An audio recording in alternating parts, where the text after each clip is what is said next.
नमस्कार, आप देख रहे हैं एटीएन लाइव और मैं हूं चंदन। इस वक्त की एक बड़ी खबर आ रही है सीवान के कोर्ट से, जहां पर सीवान की कोर्ट ने सीवान के पूर्व सांसद मोहम्मद शहाबुद्दीन के पुत्र ओसामा साहब को जमानत दे दी है। दरअसल आपको बता दें कि एडीजे 3 की अदालत ने ओसामा साहब और सैफ उर्फ सलमान को जमानत दी है। पूरा मामला आपको बता दें कि सीवान शहर के बनिया टोली मोहल्ले के रहने वाले अभिषेक कुमार जिम्मी ने हुसैनगंज थाने में एक प्राथमिकी दर्ज कराई थी, जिसमें 249/23 हुसैनगंज थाना कांड संख्या दर्ज किया गया था और उसमें कहा गया था कि हमारी ज़मीन है सीवान के छपिया गांव में और वहां पर ज़मीन जो मेरी है उस ज़मीन को हमने एग्रीमेंट कर दिया है लक्ष्मीपुर के रहने वाले अर्जुन यादव से। अर्जुन यादव जब काम करा रहे थे तो वहां पर लोग पहुंचे और फायरिंग भी किए और मारपीट की घटना को अंजाम दिए और बाउंड्री कराने से रोक दिए। वही उन्होंने सीधे तौर पर एफआईआर में कहा है कि व्हाट्सएप कॉल के माध्यम से ओसामा साहब के द्वारा मुझे धमकी दी गई है और इसी मामले पर अभिषेक कुमार जिम्मी ने हुसैनगंज थाने में प्राथमिकी दर्ज करा दी थी, जिसमें सलमान का भी नाम था।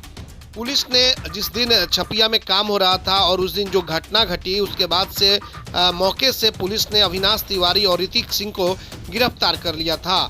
लेकिन इस पूरे मामले में ओसामा साहब और सलमान की जो गिरफ्तारी हुई वो राजस्थान के कोटा से उस वक्त हुई जब ओसामा साहब अपने मित्रों के साथ गोवा के लिए जा रहे थे और उस दौरान राजस्थान के कोटा में जब ये प्रवेश किए तो उस समय आचार संहिता चल रहा था और उसी दौरान वहां की प्रशासन ने गिरफ्तारी कर ली और गिरफ्तारी करने के बाद से वहां से उन्हें जमानत मिली। लेकिन सीवान की पुलिस तब तक पहुंच गई थी और हुसैनगंज थाना कांड संख्या जो 249/23 थी उसमें हुसैनगंज की थाने की पुलिस सीवान कोर्ट लेकर के आई और पेशी के बाद उन्हें पहले 14 दिन की न्यायिक हिरासत में भेज दिया गया और तकरीबन आपको बता दें 1 महीने 4 दिन हो गए और उसके बाद से अब ओसामा साहब को जमानत मिली है।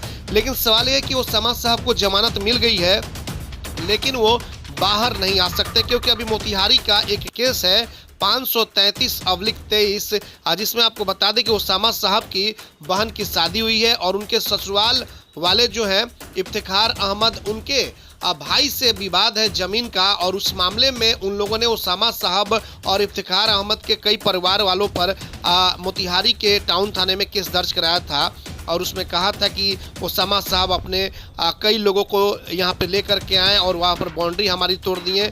फायरिंग की भी बात सामने आई थी, तो वो अभी केस चल रहा है, जो कि आपको बता दें कि सीवान मंडल कारा में ओसामा साहब जो बंद रहे। इस बीच मोतिहारी में गए थे कुछ दिनों पहले और वहाँ पर सीजीएम कोर्ट में पेशी भी कराई गई, लेकिन वहाँ से सीजीएम कोर्ट से केस इनका जो है खारिज हो गया था। अब जिला एवं सत्र न्यायाधीश की अदालत में और आज वो सुनवाई होने वाली है। जो इनके वकील है धनेश कुमार सिंह ने पूरी जानकारी दी है एटीएन लाइव को और बताया है कि ओसामा साहब की जमानत हो गई है, साथ ही साथ सलमान की भी जमानत हो गई है, लेकिन 2 लोग अभी अविनाश तिवारी और ऋतिक सिंह की जमानत नहीं हुई है। इन दोनों की अगली जो तारीख पड़ेगी और उस पर सुनवाई होगी तब पता चलेगा कि कोर्ट ऋतिक सिंह और अविनाश तिवारी को क्या करती है। फिलहाल आपको बता दें कि बड़ी खबर है, सीवान के पूर्व सांसद मोहम्मद शहाबुद्दीन के पुत्र ओसामा साहब को जमानत मिल गई है। अभिषेक कुमार जिम्मी ने जो प्राथमिकी कराई थी धमकी देने वाली बात, उसी मामले में ओसामा साहब को जमानत मिल गई है। लेकिन ओसामा साहब अभी जेल में ही रहेंगे, क्योंकि अभी मोतिहारी में एक केस है और उस केस में अभी ये ओसामा साहब को जेल में रहना पड़ेगा। तो एक तरफ जहां समर्थकों में खुशी है, दूसरी तरफ मायूसी भी है। और आपको बता दें कि बड़ी खबर है, क्योंकि जिस तरीके से राजस्थान से लाया गया था ओसामा साहब को और कई तारीख पड़े थे, मामला रिजेक्ट भी हुआ था सीजीएम कोर्ट से, उसके बाद से डिस्ट्रिक्ट जज किया गया, वहां से एडीजे 3 की अदालत जो नरेंद्र कुमार की अदालत है वहीं से इन्हें जमानत मिली है। कल डेट था, कल तारीख थी, उसमें कोर्ट ने फैसला नहीं सुनाया था। जज ने जो आदेश है, जो फैसला है वो अपने पास सुरक्षित रख लिया था, लेकिन आज उस मामले में ओसामा और सैफ को जमानत मिल गई है। तो ये बड़ी खबर है ओसामा साहब और उनके परिवार के लिए। BA, BCom, BSc, MA, MCom करें विश्व की सबसे बड़ी यूनिवर्सिटी इग्नू से। सॉल्व असाइनमेंट्स और गाइड बुक्स प्राप्त करें। संपर्क करें Mahakal computers, DAV PG college के पास, पंच मंदिरा मोड़ से दाहिने, सीवान।